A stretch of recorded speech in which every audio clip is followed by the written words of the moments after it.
Okay, everything is ready to go. All right. Very good. So welcome to the March 18th, 2021 meeting of the Community Board 6 Public Safety Committee. I'm Matt Roberts. I'm the chair of the CB6 Public Safety Committee, and this meeting is called to order at 6:35 p.m. Tonight we're joined by CB6 staff member Brendan Berth. Good to have you with us, Brendan. In here. And I don't believe our vice chair is with us yet. In any case, members of the public, you can raise questions or comments through the Q&A feature of Zoom. If there's time following the committee's discussion, we will field questions from the public. Susan Steinberg has volunteered to take minutes tonight. Thank you, Susan. You're welcome. You should have all received several emails from the board office with a link to the Doodle sign-up sheet for minutes takers at committee meetings in 2021, and a link is being posted in the chat right now for your convenience. At the direction of the board chair, each committee meeting must have a designated minutes taker and designated backup just in case. So to eliminate the guesswork, just please volunteer for as many slots as you can. If more than 2 people sign up for a particular month, the office will distribute the duties and let you know ahead of time. So we will now take attendance by roll call, and Brendan will conduct the roll call. Members of the committee, I will call your name and you will unmute yourselves. When your name is called, please say present. I will announce if there is quorum. Andrew Gross. Present. Yusuf Khalid. Matt Robert. Present. Frank Scala.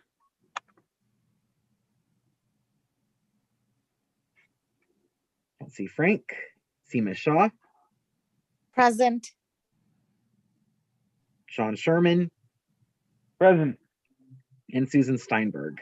Present. We have quorum. All right. All right, so tonight's agenda was distributed ahead of time by the board office and appears on the screen before you.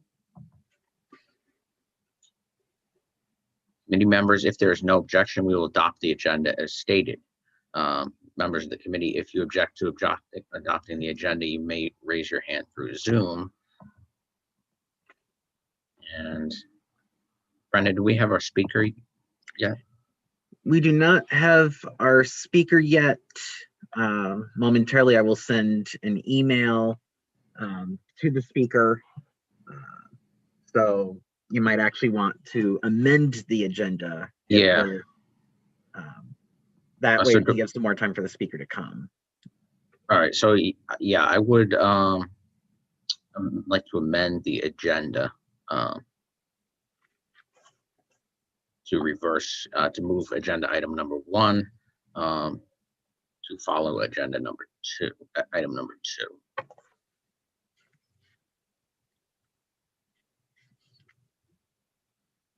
Are there any objections?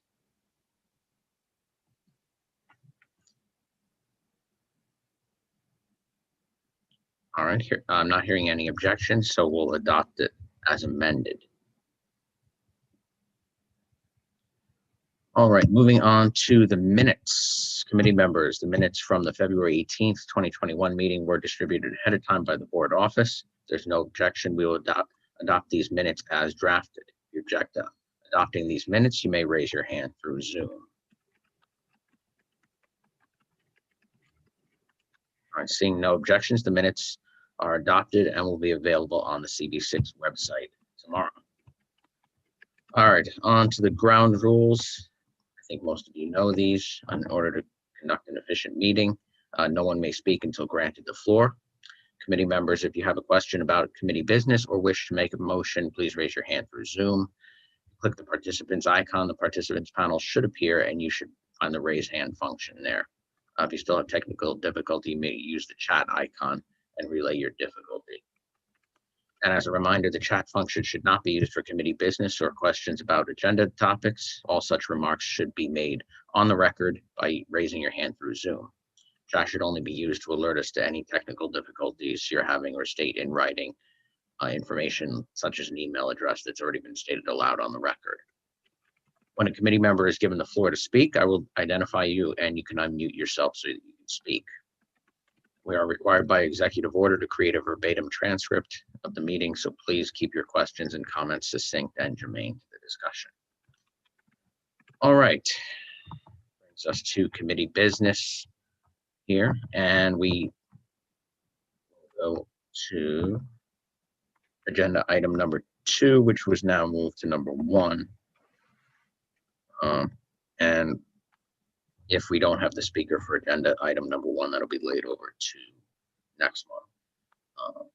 So brings us to our continued discussion of the New York State Police Reform and Reinvention Collaborative, which is a state initiative that requires local police agencies, including the NYPD, to develop a plan that reinvents and modernizes police strategies and programs in their community based on community input.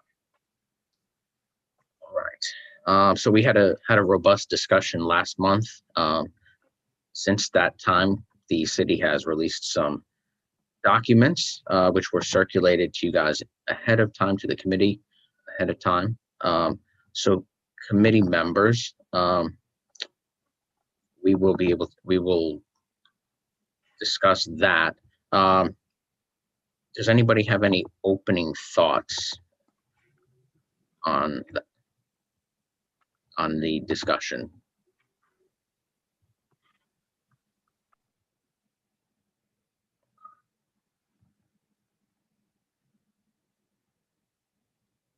So Brendan, do you happen to have that document handy? I'm not sure if Cody related.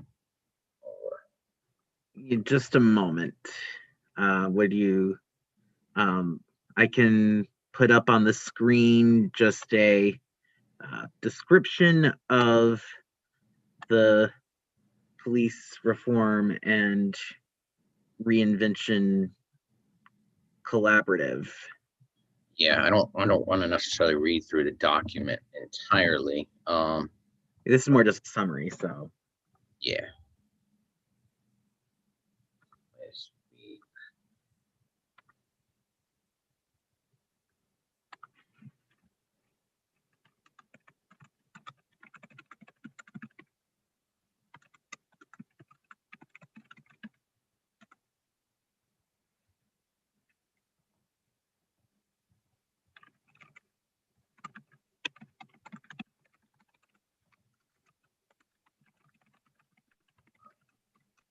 Yeah, okay.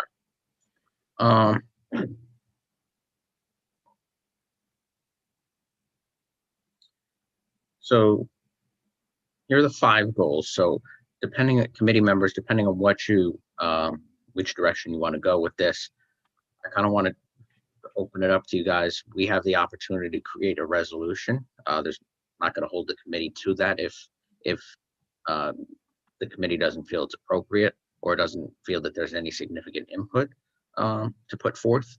But I did want to give the members of the public and the committee an opportunity to comment on some of these items. So we'll organize it in terms of the 5 goals. So that you have transparency and accountability. I believe item number 1, our original agenda item number 1, focused on part of that, and then community representation and partnership, recognition and continual examination of historical and modern day radicalized policing in New York City, and decriminalization of poverty, and a diverse, resilient, and supported NYPD. Susan, I see you have your hand up. Yeah, I just wanted to say the actual draft is about 187 pages. Yes. It's incredibly ambitious, and I think this is a really excellent program, and I certainly would recommend our support of it. Okay. So yeah, I mean, we can, you know, I don't want to get too, I mean, if there's no specific feedback, I don't necessarily want to, you know, we don't need to get into every aspect of it, but there's definitely the opportunity to put forth a resolution in support of it.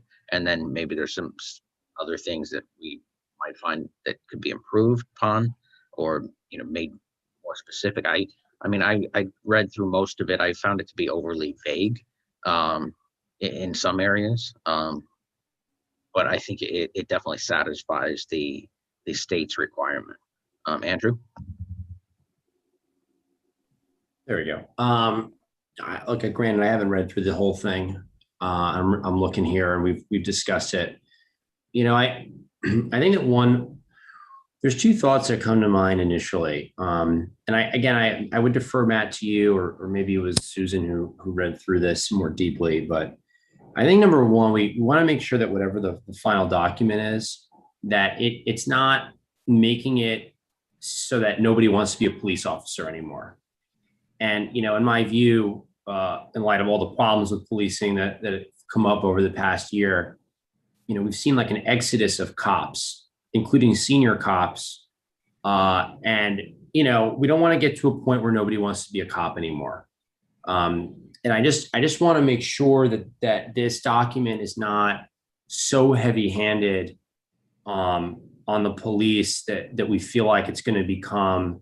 Like I want the police to accept this document as well. Like I want them to be willing partners to this.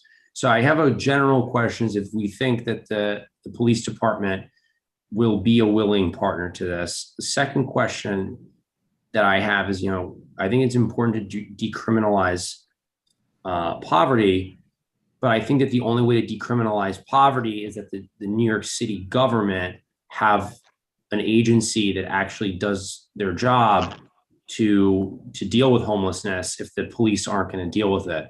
So I think point number 4 is extremely important, but it has to include a caveat that somebody is going to do that work if it's not going to be the police. Because we got to get out of this tailspin where everybody's like pointing fingers at each other who's in charge of, homelessness. Yeah, and that's certainly, I think that's a valid point that we make sure that, it's not that we want the police department and all public servants to feel that they have the support of the community. Obviously there's some bad things that happen in pretty much any workplace environment. And there's always ways to improve on those. So yes. Hey, Andrew. Just looking at this. Sorry. Who's that? Sean? Yeah, sorry. I should raise my hand. I don't know how to Susan actually has her hand up right now, but yes. Sorry about that. I'll raise my hand and wait. Sorry. All right, Susan, you have the floor. I was just going to completely support what Andrew says. Decriminalizing poverty is really not a police requirement. This is social services. It's making sure that there's enough affordable housing, that we don't have to have so many homeless on the street. It's just the agencies that are responsible need to be very much involved. It's, I guess, I just agree with Andrew. The police shouldn't be responsible for decriminalizing poverty. Yeah, and I think that's necessary. These 5 goals, these are the goals. I wouldn't say that it's only, it's on the NYPD to resolve them. It's on city government and, society to work together on all of this. You guys are probably familiar with a lot of the things that have been shifted out of the NYPD's domain over the past year or so. And a lot of that has to do with social services, but I think, it's one thing to take it out of that bucket, but you have to make sure the agencies that you're now giving that responsibility to are equipped to handle them. And I think that's, based on the feedback that we get at our full board meetings, the public session from almost every month, there's a community member that has a quality of life complaint. So I do want to take that into account too, that things are what's happening now is not necessarily being handled properly. And there's obviously room for improvement. Sean, I'll go to you next. Yeah, thanks.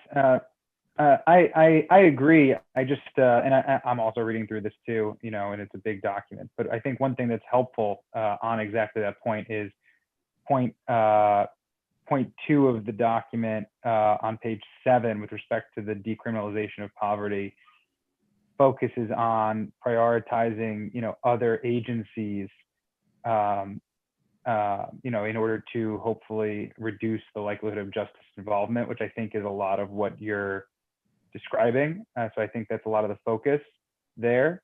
And I think, generally, I think a lot of the discussion is about the things that the city needs to do. It's not directing in that section specifically. It's not saying the NYP needs to do this, but not that. It's really a lot of it's focused on the changes that the city needs to make writ large. So I think that, I think the idea is to try to figure out how to, at least from my reading of it, right? Like how to shift things, recreate things, not to say to the NYPD, do things differently, but for the city to kind of do that and refocus things.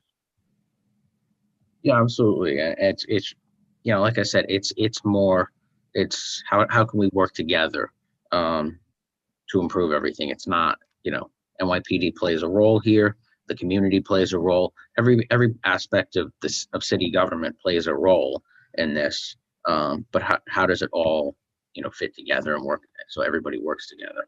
I think is the way that it needs to be laid out. So in terms of next steps, I mean, are there any parts of, I know some of you have read through more than others, but are there any parts of the plan that anybody wants to discuss? Do we want to put forth a general resolution on this to the board?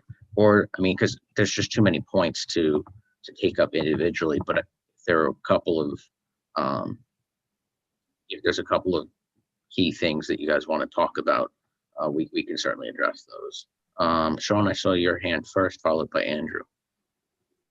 Yeah, I mean, the one thought I have, and it kind of goes to your point, Matt, that this is kind of vague, is I think a lot of this is just going to come down to implementation. So I think any support is going to have to be caveated by, like, we want to watch this and support it or not as it plays out, and see, what actually happens with this sort of thing. But it's just, it could go infinitely different ways depending on, how the efforts are to implement it. So I think that needs to temper any support for what is otherwise, a lot of ideas in a relatively vague document. Yeah, and that's something that we should probably include in a resolution. Is we expect it to be implemented. We expect, the community to be a partner and the community board to be a partner throughout the implementation process.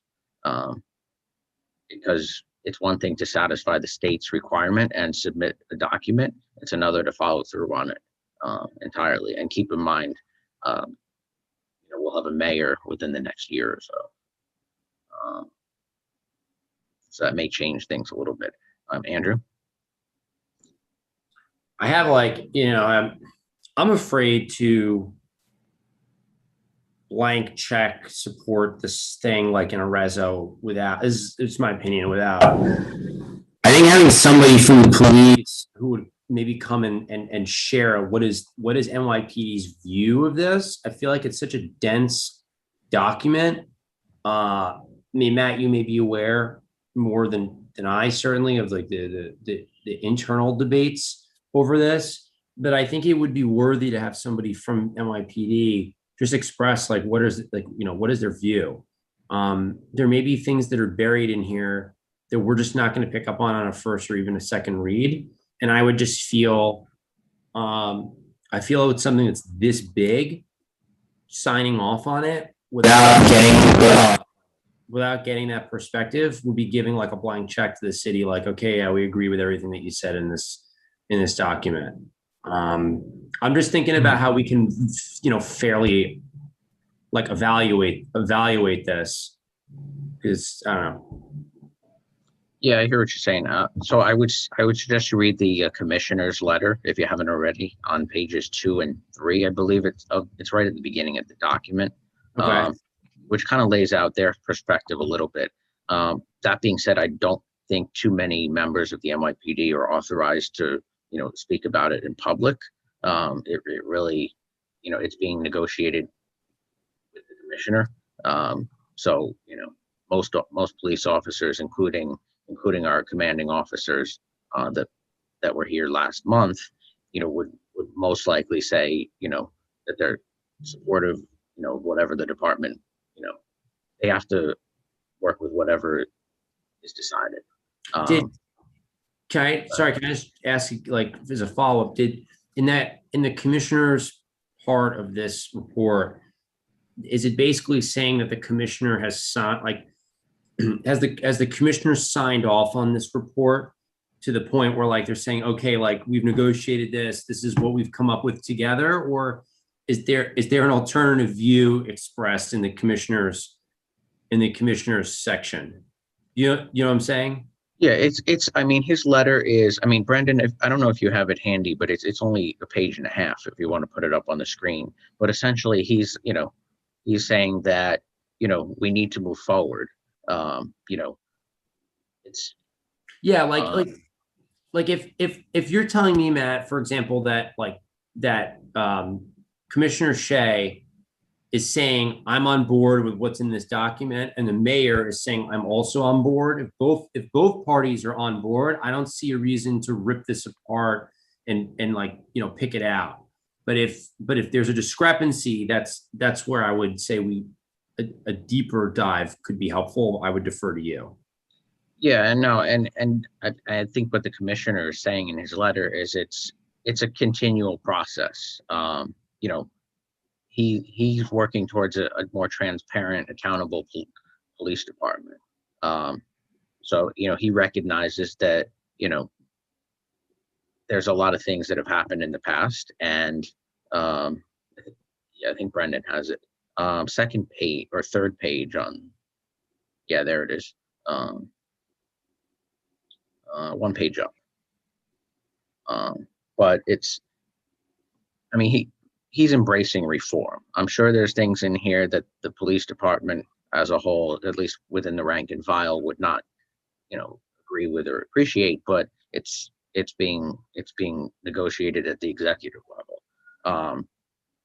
with the mayor and everybody. So, I mean, there's in any reform, or any new process, there's always things that, don't make sense at first or not embraced by everyone. But it's simply a message that, things need to be moved, we need to move things forward. So, I mean, we don't necessarily have to endorse everything in here. I think a resolution would acknowledge, I mean, I can't speak for the entire committee, but something along the lines of, we acknowledge that it's a step in the right direction. Reforms are necessary. Something along those lines is probably how I would view it. Does that make more sense, Andrew? Go ahead. That is, sorry, I just raised my hand anyway. But yeah, I think what you just said, Matt, to me makes a lot of sense. So I'd be happy to hear, of course, like what the others think on the committee. But that to me does make sense. That, I'm just thinking it out loud, like with you, that we would support this in a sort of tentative way to say, like, yeah, like you said, we generally support reform and change, and that we would look, and that, we look forward to where this goes, and having, I think it was said before, having an engagement that the board would have the opportunity to give feedback as this process evolves, without just a blanket, as you said, approve everything in this 180-page document. Yeah, it's a cumbersome document, and it was released with less than a month before the deadline. So there's no way that we could even pass a resolution in support or opposition of it, or before it sent to the state. So that being said, I think one of the things we should ask for is, formal process that involves the community board. Because the one thing I saw throughout this listening tour session, or some of these sessions that are alluded to in the document, a lot of times, they were wide open to anyone and everyone who lives or works within the 10 precincts or so that were put together. So I attended one last year or last fall, and it was a borough-wide thing. So I think there needs to be a process where the necessary parties, like you said, Andrew, and I think Sean alluded to it as well, that people need to, we need to hear from the people involved, and they need to hear directly from everyone in a formal setting such as the community board. Because what I saw is it was a limited number of people, including myself, were invited to attend these meetings in person. Obviously, with social distancing, there had to be a number of people that were only permitted to join the live stream and submit questions that way. So I felt that meeting was too wide open and wasn't focused, and they got questions on this, that, and the other thing. So there was no, and I know it's a broad topic, but I think we need to kind of have a process that involves the community board and gives everybody a reasonable opportunity to be heard, including the members of the public. I see we have a few attendees. By the way, members of the public, if you have any questions, please feel free to ask them in the Q&A feature at the bottom. We will try to get to those as well. But again, I don't know that a committee meeting is necessarily the most productive environment for tackling these issues, because we're just, we're reading a document and there's too much material in here to cover in about a 40-minute conversation. So any other thoughts? Do we want to write a resolution? We don't have to. I'm just throwing that out there in case, because this would be the opportunity to do it as broad or specific as the committee feels necessary. Susan? You said it would be the time to do it, but I was thinking of maybe tabling it for our next meeting and dealing with it at our next meeting. I mean, we can regroup on it next month, but I mean, I don't think, the problem is the process is now 1 month further down the line. So, I mean, it's going to be anything that we consider next month would be brought to the May full board meeting. So I don't know. So, I mean, this is going to be an ongoing process. I mean, we can certainly, reconsider it next month if that's where everybody feels, but I just don't know, are there certain speakers that we want to hear from, knowing that NYPD may, probably will not send anybody specifically. Andrew?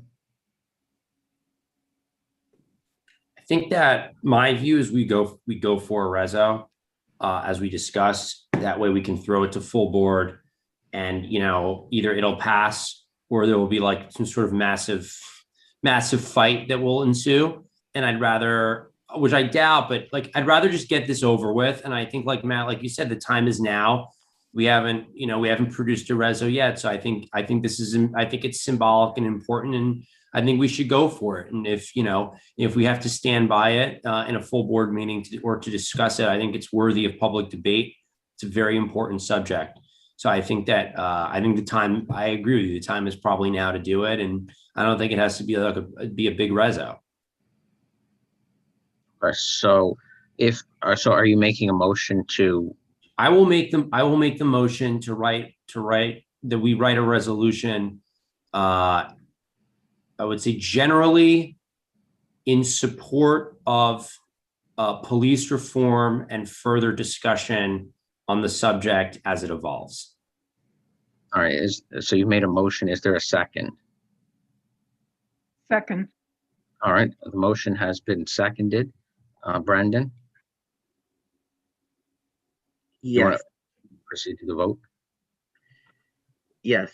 So when I call your name, please say whether you are in favor, opposed, abstain, or abstain for cause.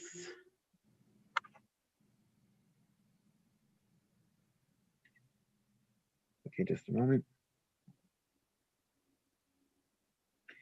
Andrew Gross, In favor. Matt Roberts, In favor? Seema Shah, Just a quick question. This is being submitted to the state of New York, correct? Like each kind of city and county? Yeah, the executive order that the governor put out requires it by April 1st. Okay, Our resolution and feedback would come after that timeline. But obviously, April 1st is just the time when this document had to be submitted. The implementation will, take several months. right. I'm just in terms of the vote, procedurally, I'm debating, since I'm a state employee, if I should abstain for cause. I think I should, but I'm not 100% sure about that. I don't know, Brendan, do you have any guidance on that? is it an area of employment that would have any interaction with this work? That would be my big question. If you're not sure, or if the answer is yes, then I would absolutely abstain for cause, first, if I were you. Right. So I don't think it would have anything to do with this, but you know what? I just feel more comfortable abstaining for cause. Okay. So that'd be a not entitled. Yeah. And if you're not sure, I would err on the side of caution myself. That's what I would advise. Yeah, thanks, Brendan. Okay, Sean Sherman In favor. and Susan Steinberg. In favor. Okay, with 4 in favor, nobody opposed, nobody abstaining, and 1 abstaining for cause, the resolution passes. All right. Thank you, Brendan. So, Andrew, you volunteered to write this? Yeah, I knew that was coming my way. So sure. All right, I'll work with you on that. Yeah, sure. So thank you, everybody. I know it's a complicated subject. Wasn't sure how in depth the committee wanted to go, but I think that it puts forth a statement, and it's it doesn't. It's not too controversial. So turning to the next item of the agenda, which was originally our first item. So presentation by the Surveillance Technology Oversight Project on the Public Oversight of Surveillance Technology Act, Post Act. And I believe we have a speaker with us tonight, Albert Fox-Kahn.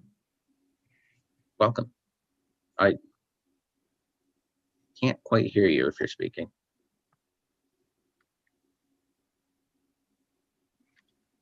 Let me try and. Oh, Can you hear me?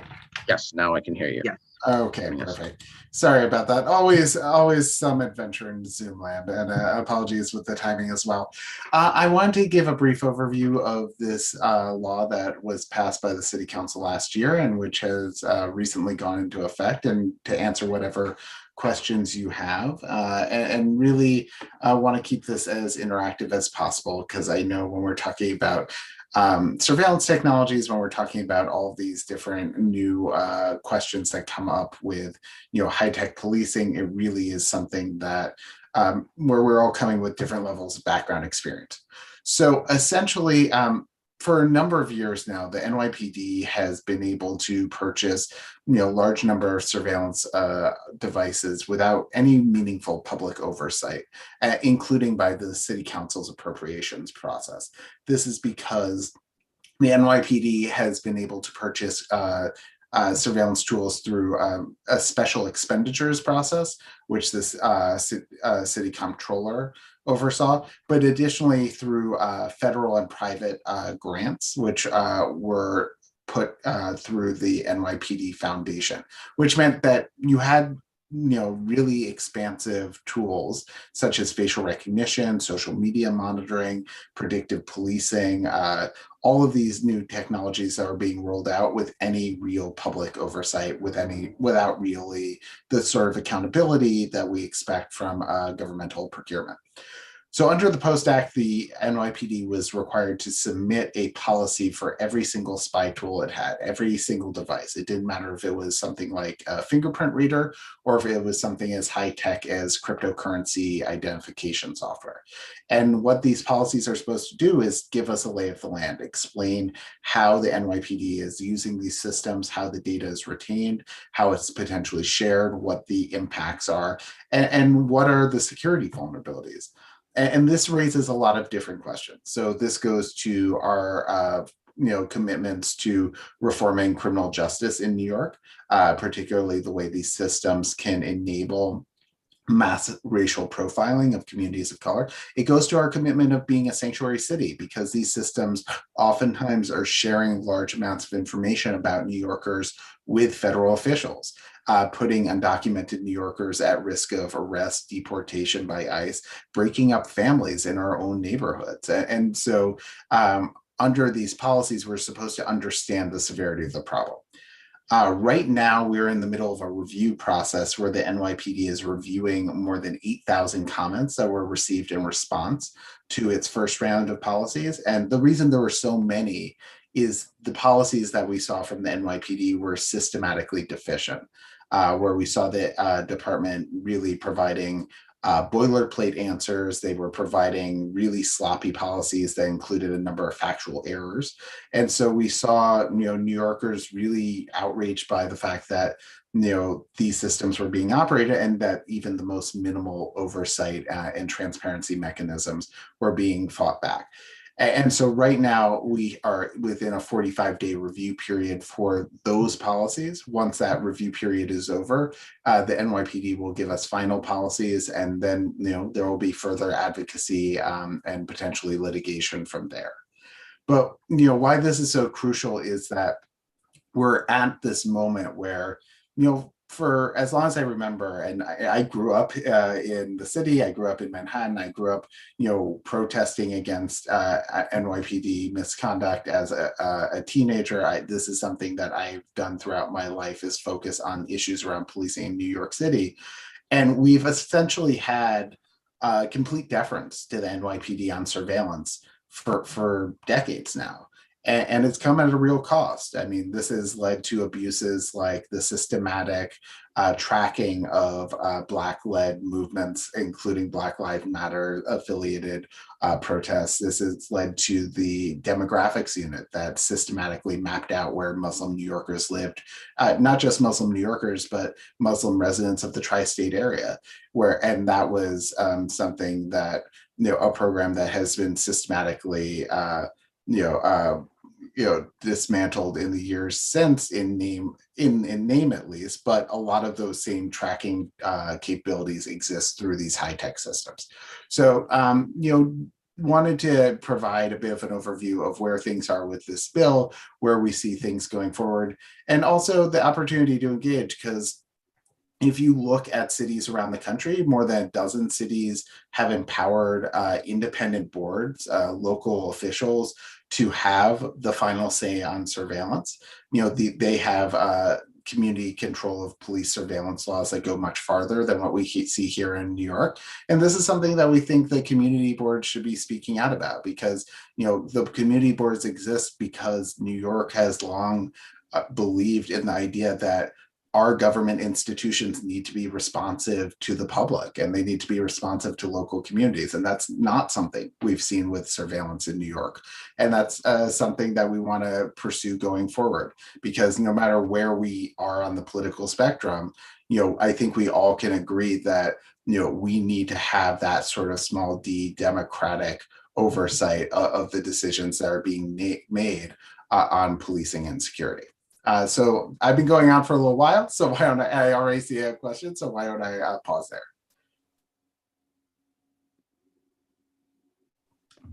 All right, thank you. for your opening remarks. We'll open it up to the committee members for questions and comments. We'll start with Andrew.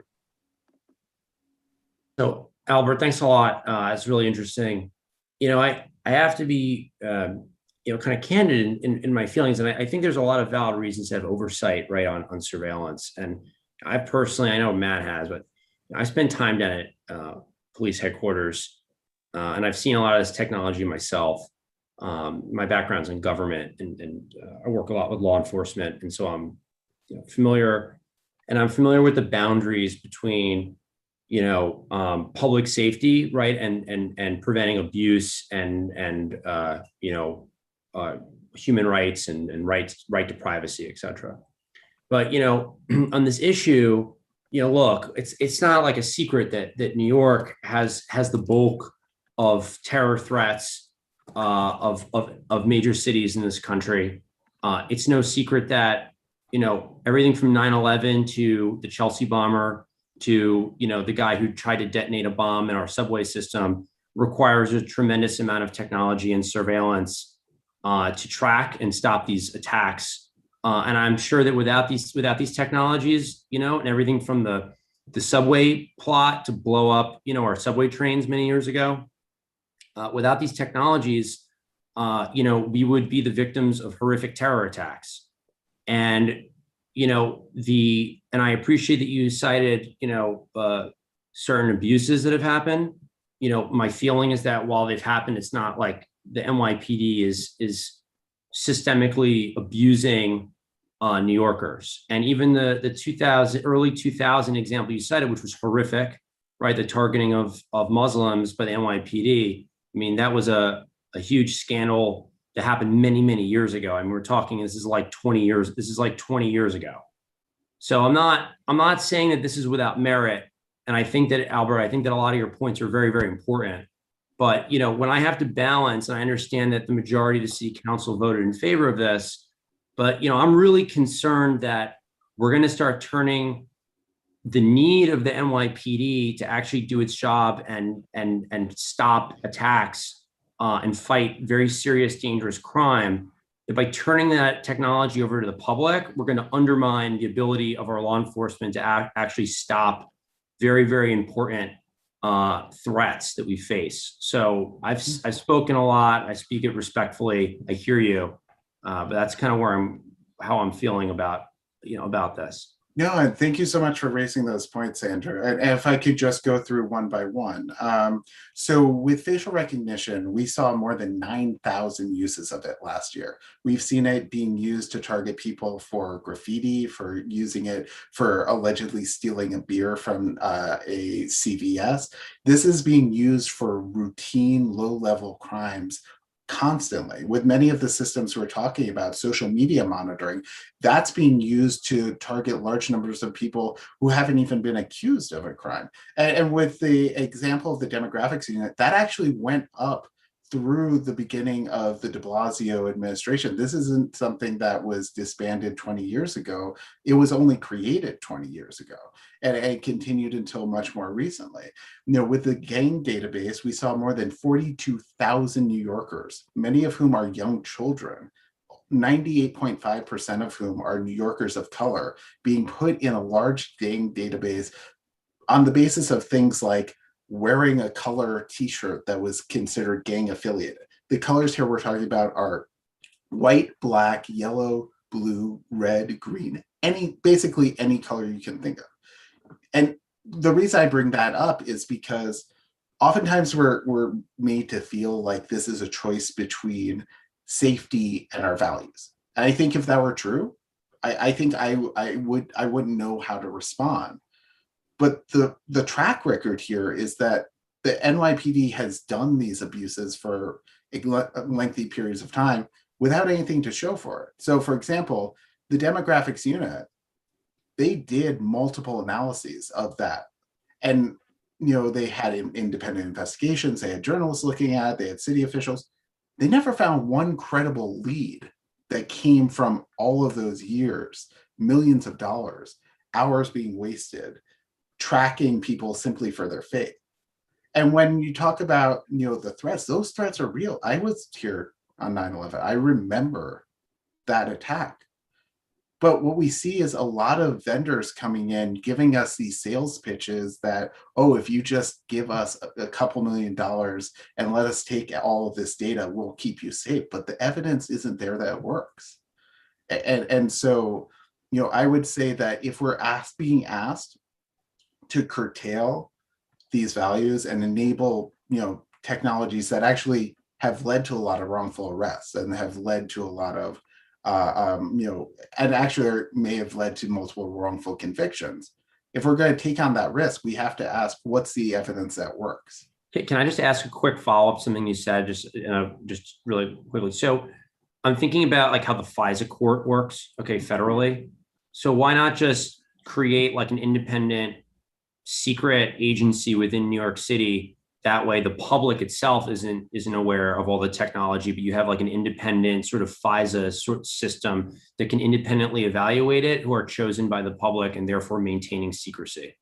Yeah, and for folks who aren't familiar with the Fisa Courts, this is the Foreign Intelligence Surveillance Act court that was created in the 1970s following the Church Commission and the findings that the Nixon administration had systematically misused the foreign intelligence surveillance tools it had to target political adversaries. And so I would say that I'm not opposed to a FISA court in all circumstances, but I think before we have these trade-offs, again, it comes back to what's the proof that it works. And I would say that evidence isn't there. But on top of that, I'd say the FISA model actually has faced a lot of pushback in recent years because it actually has been I think the approval rate for requests was well north of 90%. I think it was close to 99%. And so the question becomes, is this a formality or is this a real check? And so, I think with a lot of the risks you brought up, and I completely understand the fears there. I completely understand the risk. The nice thing is we're not the first ones to move here. There are cities all around the country that have been doing this for years, many of whom are actually very high profile targets as well.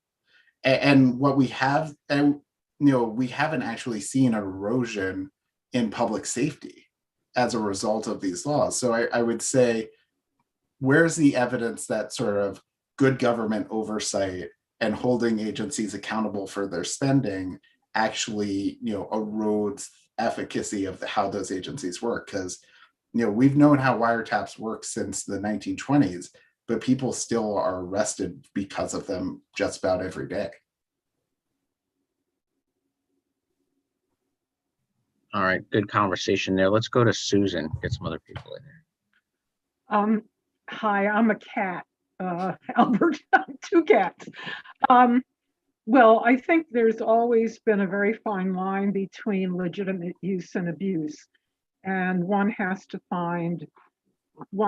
be able to eliminate the abuse while keeping the efficacy. Actually, my question is, before we turn to this topic, we were discussing the reform and reimagining of the police force, and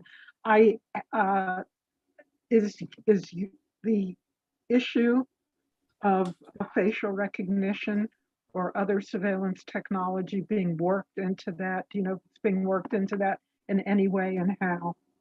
Yeah, so under the executive order, there actually is a provision that speaks to addressing surveillance. It's it's one of the many different guideposts that are provided, but we've been working with lawmakers up in Rochester who I think are going to be introducing language in direct response to that. I believe Syracuse will as well. The city council here in New York and the mayor haven't actually had as part of their response to the executive order language specific to surveillance. But I think that this is really directly in line with the goals of that executive order. And I think that, when you're talking about, the values that underpin a well-functioning city and a well-functioning democracy, it's hard to have, it's hard to have public trust. It's hard to have accountability unless you have, at the very minimum, transparency. And I think that is what makes the Post Act such an easy first step, because, and I've seen this as something that really crosses the ideological spectrum, because when, I think we all know that when agencies are left to their own devices without a check, that's when you get a lot of waste, fraud, and abuse. And that's when you see sort of some of the problems that can fester without sunlight. Thank you. All right, are there any other questions from the committee? I don't know, was that your entire presentation or do you have more to go? Oh, no. I just wanted to provide a brief overview and answer questions, but I see another hand. Okay, let's go to Seema. Hi, Albert. I'm Seema. I'm curious. So you're asking for support in your work kind of writ large, or are you asking for kind of something more specific as it relates to the recent city council law? So we're asking for, well, the first thing we want to do is raise awareness about the law. That's something we've been doing since the first reports came out back in January. At this stage, one thing that would be quite helpful from community boards is really calling on the city council to do an oversight hearing and actually address the ways that the law has been implemented, because we think there's a really big gap between the standards that was set out in the legislation last year and the sorts of reporting that we've seen from the NYPD so far. And while I recognize there's differences of opinions on the merits of that law, it still is the law of the city, and that's something that the agency should comply with. And one thing we want to just foreground as part of this conversation that will be coming up in the year ahead is a broader push that we're doing in partnership with Amnesty International to try to outlaw facial recognition throughout the city. Because while we think that many of these surveillance technologies have arguments either way, that facial recognition is one where the argument is quite increasingly clear that it is so biased, it is so invasive, it is so error prone that it really shouldn't be used in our city.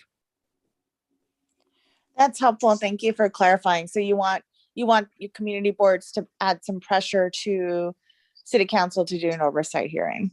Exactly. Yeah. Calling on Chair Adams to hold a hearing of the Public Safety Committee to revisit the law and its implementation. And Adams has been reluctant to, or? I would just say that I don't want to characterize her response. I would just say that we're asking for that support. Got it. Thank you. All right, Andrew. I would just, before we're in the process of doing, outreach in terms of hearings, I would, in fairness, want to hear, and I don't know what they'd be able to disclose, but I feel like in this sort of matter, they might be able to share some information to hear from the police about where these types of systems or why these types of systems are important in their view. I have no doubt that facial recognition has prevented or solved some sort of crime. And I think that we start to get into a debate, where we say, okay, well, if it were you and you were assaulted, and the perpetrator was found because of facial recognition software, I think that a lot of people would say, okay, well, we need this. I understand how it can be abused, but I have a hard time, frankly, believing that police officers are, sitting in a control room at one police plaza and, abusing intelligence technology, willingly. Are there biases in facial recognition? I'm sure that there are. But I think that we need to have a serious conversation before we go to the city council to understand this a little bit better. Again, because if people's lives are being saved or crimes are being solved, I think we also have to take that into account with our approach.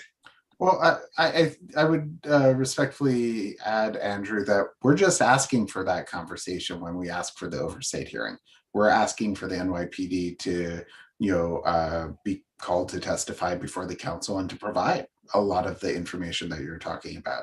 So the point of the hearing isn't to, move forward on the facial recognition ban. That's a separate item. This is to simply have an oversight hearing that looks at their compliance with the law so far. Yeah, but Albert, can I just, where I kind of going back to this whole thing with FISA for a second, because what I don't understand is why would it not be sufficient that we take a bunch of city council members, we put them in a room, and we let them speak with the police privately? Like, I don't think the public needs to know all these details. I think that if there's a city council committee that wants to privately have this conversation with the police, these are our elected officials. They can make those judgments. I think in a private setting, just like our Congress, our Homeland Security Committee makes these types of decisions. We elect our Congress members. They can make secret decisions or privy to secret information. We don't have to put all these things out in the public. So I just don't know why we need to have all these hearings in the public sphere, which exposes basically all of our sensitive law enforcement technology for the entire world to see. Well, Andrew, these platforms are being advertised at trade shows. There's literature at the chief of police trade show every year. They all have websites that are advertising their capability. These aren't systems that are being developed by classified, agencies and, sort of put together in secret. These are systems that are being developed by for-profit companies and sold to the city. And I would say that where it comes to the track record of the FISA process versus alternatives, that when you're talking about a municipal police agency, when you're talking about an agency that purports to uphold the values of community policing, that community accountability is a part of that, and that we have a really strong track record from, again, over a dozen cities that have implemented this model without any adverse impact. And we can look at that track record to find a lot of reassurance. Yeah, again, I still understand though why city council members can't just have that conversation in private, but I hear what you're saying. Yeah, I think I think generally speaking, the public is unaware of, how technology is used one way or another. I have some insight, not that I'm privy to share publicly, but there are valid reasons for certain things. And then there's some things that, stand out as questionable. So, we could potentially get another opinion, or get some more insight firsthand. But it doesn't even sound like they want to have that conversation. Exactly, and that's what we're pushing for. It's transparency and having that conversation at an oversight hearing. Yeah, so I would refer back to our previous agenda item on that, and a more transparent police department is part of the reform package. The specifics still need to be ironed out, but I think the idea is that in order to build trust with the community, everybody needs to be a little more transparent, and there will always be things that the public will not be privy to with law enforcement. That's just the way of the world, especially in New York City. Let's go to Seema. Yeah, it's a minor comment. After I raised my hand before we had this discussion. I agree with Albert and I agree with Matt. I think Andrew, I just wanted to reiterate, I think it is like 100% in the public's right to know how for-profit companies are profiteering off of me, both as an individual, as a city resident, and I think it's 100% my right to know. And I think it's also 100% my right to decide how that data is being used and shared and further sold and packaged and manipulated to many, many other companies or products or services. I think that's like 100% my right. So I think that asking for an oversight committee meeting is not asking for deep, dark political and police strategy. It's asking for the utilization of surveillance tools and data. All right. Did you want to comment on that at all? Sorry. Was that for me or for Andrew to comment? I was. Well, it was more for you, but. Okay. Yeah. No, I Yeah. completely agree with what Okay. Seema said. Yeah, just respond. I agree generally, Seema, with what you're saying. in my mind, I'd have to think about this more. I still think that some of these conversations are better to be had, again, by elected officials in private settings, you know, through the model that I've outlined before, but I understand what you're saying. Again, having been exposed to some of these things like Matt, I understand the sensitivities, and there are reasons why. I'm not just saying that, you know, I'm not discounting what you're saying. Again, there's validity to it, but there are some serious reasons why, you know, why the CIA or the FBI doesn't invite the public in to see, you know, the technologies that they use.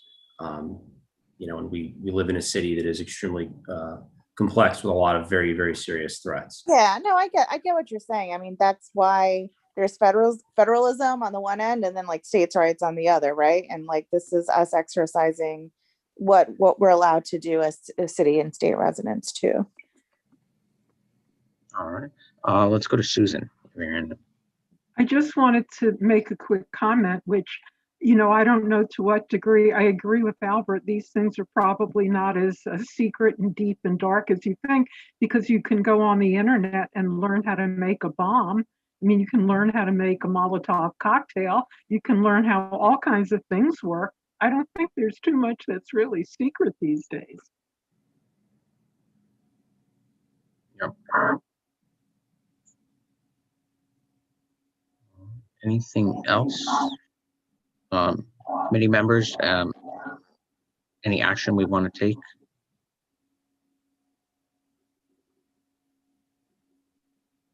Yeah, and make a motion to support an oversight hearing with the city council. All right, is there a second? Second. All right, the motion has been proposed and seconded. Brendan will call the vote. Okay, when I call your name, please say whether you are in favor, opposed, abstain, or abstain for cause. Andrew Gross. Opposed. Matt Roberts. Abstain. Seema Shah. In favor? Sean Sherman. In favor. And Susan Steinberg. In favor. So with 3 in favor, 1 opposed, and 1 abstention, the resolution passes. Thank you, Brendan. Just for bookkeeping, I'm not sure if I should be not entitled on that, or if I'm permitted to vote. Yeah. The oversight hearing would be with the, would be with NYPD practices from my understanding. I can double check on that. You might need to abstain for cause, but I'll need to double check on that. Yeah, I would just, you might want to just make it a not entitled. Okay. On the safe side. So then it's 3 in favor, 1 opposed, and 1 abstention for cause. All right. Thank you, Brendan. So the motion passes. So we have a volunteer to write that reso. I can write it. This is Seema. Can I don't know if Matt, you're allowed to take a look at it, or if not, maybe someone else could just kind of help me out with it a little. Yeah. Yeah. I mean, I don't necessarily. Yeah, I can't necessarily write a reso dealing with anything dealing with NYPD directly, but yeah. I mean, yeah. Take your best shot at it, and I'll nominate Yusuf, the vice chair, to work with you on that. Okay, sounds good. You'll let him know, Matt? What's that? You'll let him know?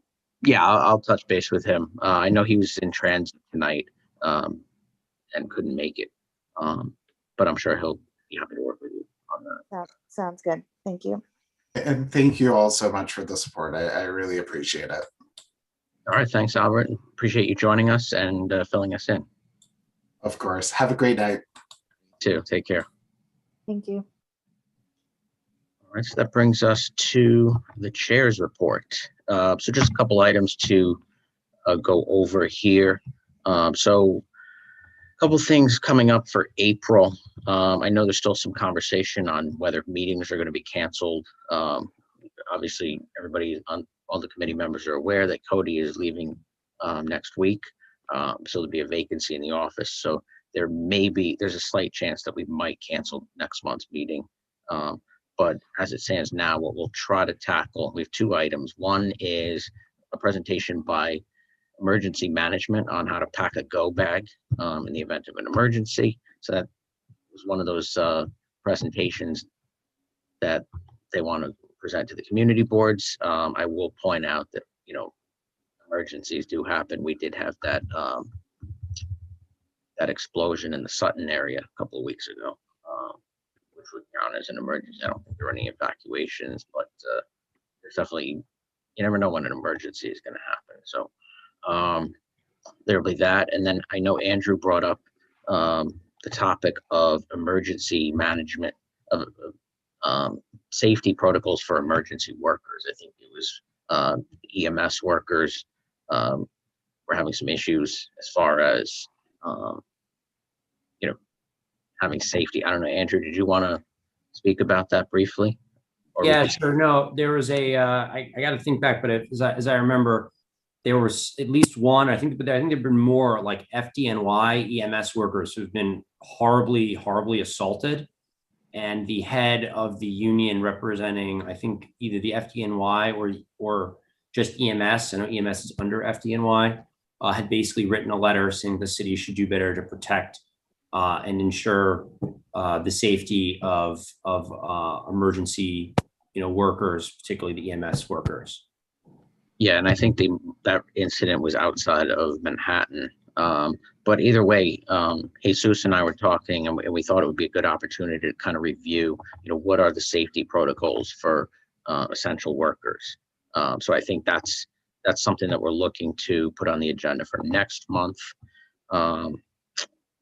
And I think that is all I have for April. I did want to also let you guys know that I had an inaugural meeting of a coalition with the 13th precinct just the other day.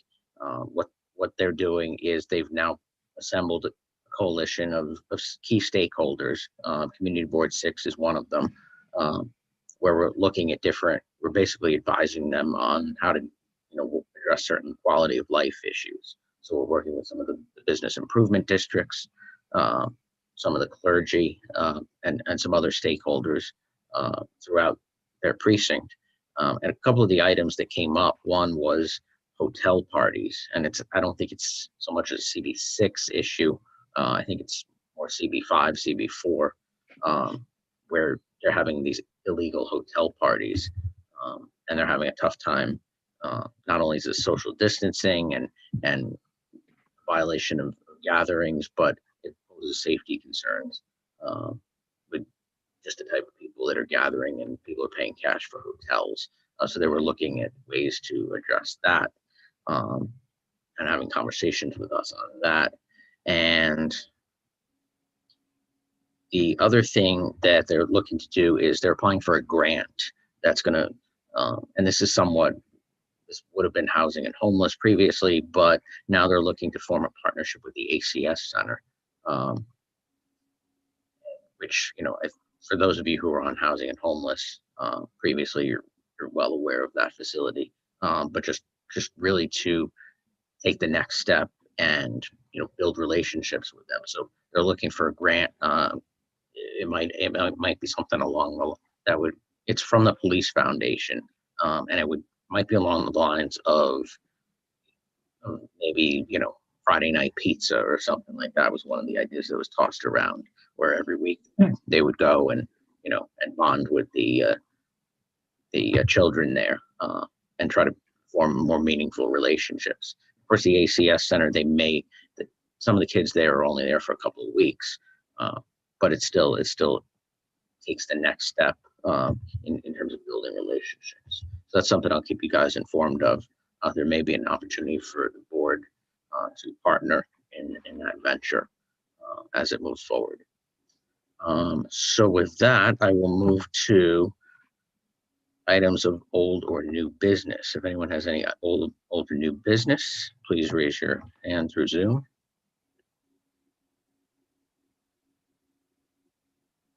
All right, not seeing any items of old or new business. Is there a motion to adjourn? Motion to adjourn.